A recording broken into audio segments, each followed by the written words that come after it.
Hi everyone, I'm Shaumya Sinha and I'm extremely proud to be able to introduce you to the new device from Nokia, the Nokia Lumia 920. The Nokia Lumia 920 comes with Windows Phone 8 and has a host of cool, incredible innovations.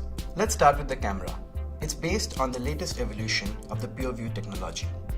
Optical image stabilization and best-in-class low-light performance means that you're able to take unbelievable pictures and blur-free videos in any situation, whether it's daytime, whether it's the evening, whether you're outdoors or you're indoors.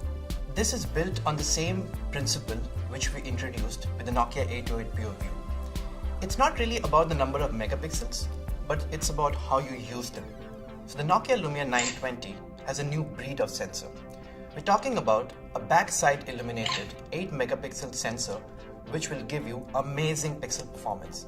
We're talking about a f2.0 lens, and to top it all up, we're talking about new imaging processing algorithms.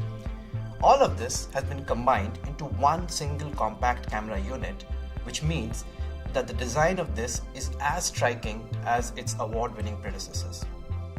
The Nokia Lumia 920 brings in a new brand of display, PureMotion HD+.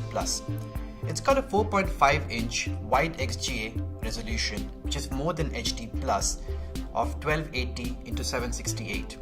It's been developed in a way in which you can read the screen even in the brightest sunlight, and it has the super sensitive touchscreen, which means you can use your gloves, your fingernails, or even your car keys to operate the touchscreen, and it would not get a single scratch because it has the Gorilla Glass. Stay tuned to Nokia Conversations for more in-depth coverage of these and many more fantastic features of the Nokia Lumia 920.